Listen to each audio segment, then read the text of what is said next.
Hi, I'm Travis Lazarzik, And I'm Evan Crawley. and we're here at Coney's Alumni Field for this edition of Gridiron Gurus preseason. We're going to talk a little today, Evan, about Class D, and I guess we got to start with defending state champions, Oak Hill. That's right, Travis. And Oak Hill brings back a good amount of talent this year and a lot of depth. Taking over for Parker Nassellen at quarterback this year will be Dalton Terrian, but the big guys to look out for are Alex Mace and Kyle Flaherty. Each are over 3,000 total yards for their careers so far. Mace more of a receiving threat, and Flaherty is more of the featured back over at Oak Hill. Oh yeah.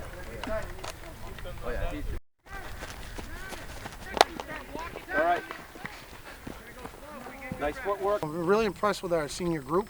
Our seniors, Kyle Flaherty and Alex Mace to be particular. They're both four-year seniors, and they both have already, up to this point, have gained 3,000 yards of total offense, each of them. Kyle, when did you guys know you had something special last year?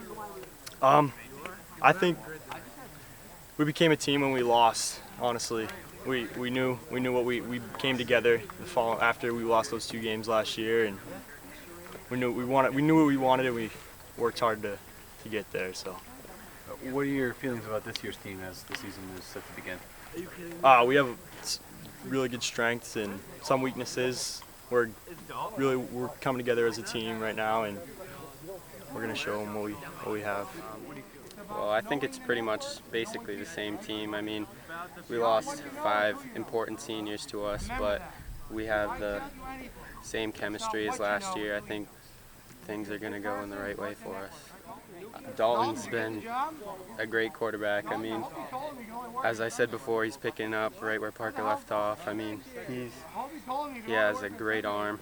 We're really, really happy where we are. We have depth at the running back position, and we have depth at the offensive line position. We're pretty satisfied in that respect. Camp, the surprise at camp is the number of kids that have committed to our program. We're up to about 50 kids, and kids have worked hard in the weight room in the off season, and they're really committed to football. Challenging the Raiders this year will be Durgo and Lisbon once again, and Monmouth Winthrop should also be strong. Dave St. Hilaire takes over for Joel Stoughton, who is now the athletic director at Winthrop High School. They have a strong group, quick players, but they do have some size on the line. Jeremy Mihilakis, Dakota Carter, Zach Finney. They got a good group of seniors who should help out that team. And over at Marana Cook, it's kind of the opposite. They only have 4 seniors, 3 of which played last year. But Mike Antonevich and Josh Murphy are 2 players to definitely watch from the Black Bears. And they should be competitive once again this season. But whoever comes out of West will certainly have their hands full in that final game. Yeah, let's talk a little about the Little 10 Conference, Eastern Class D. Bucksport is probably the favorite again. They really had very little problem going through the league last year. Didn't graduate a lot, but Maine Central Institute in Pittsfield will give them a challenge. The Huskies return a lot of talent, particularly in the skill positions. And we'll start with senior running back Jonathan Santiago. Ran for 1,500 yards last year, accounted for 29 touchdowns. Had a knee injury during the basketball season, but is good to go for football. Quarterback Greg Vigu, a junior now, is back as a starter. Tight end Mitchell Hallee and wide receiver Austin Tolman are both big play threats for the Huskies.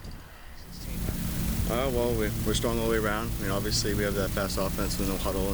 Santiago's coming back some nice fast, but we're solid all the way around. Our offensive line's looking good. Our backs, our defense looking solid. We've got a good solid defensive line. Linebackers looking good. Our DBs, we're solid all the way around. This high-speed offense. Yeah, it's definitely a necessity to be in shape, tip-top shape to run this offense. It's very fast-paced. You got to know what you're doing, and you got to be on top of things. What are the goals for this team? Come off a pretty good year from last year. We want that gold ball bad. Day after school was done, we were in the weight room working the whole entire summer, and now we're just working out on the field. Glad to be out here, and we're working for the gold ball. Well, obviously it's to get to Fitzpatrick Stadium and get a shot at that gold ball, but it's just about taking it 1 week at a time and try to get as many reps and try to come together, do as much as we can to get that opportunity. As a receiver, you got to love playing in this offense. Oh yeah, it's fun. Another year in this high pitched offense. You guys kind of feel like they're getting a little more. Yeah, no, absolutely. You know, put that together last year and have worked on it through that. We haven't tweaked a whole lot, taking full advantage of all the athletes we've got on the field, and definitely going to spread the ball around a lot more than we did last year, and not rely on just a couple of guys to make plays for us. What do you feel like some of the strengths of this team are? We got a lot of skilled kids that can handle the ball. We've got an offensive line that's got some depth and some experience. We're playing mostly all juniors and seniors that have had a couple of years experience at least, and we just hope that translates into success. Defensively, the Huskies are led by some more veterans as well. Nose guard Eric Hathaway, linebacker Alex Bertrand, Hallee at defensive end, and Tolman at defensive back. They should be strong all the way around. Another Central Maine team in the league is Mount View. The Mustangs are young, not a lot of seniors on this team. Juniors kind of dominate the roster. Fullback Jack Axum and running back Tyler Ripley, who moves from tight end, should see the bulk of the carries for the Mustangs, who just missed a playoff spot last year. With only 4 teams making the LTC playoffs this year instead of 6, the Mustangs are going to be into it for a real fight for one of those postseason bids.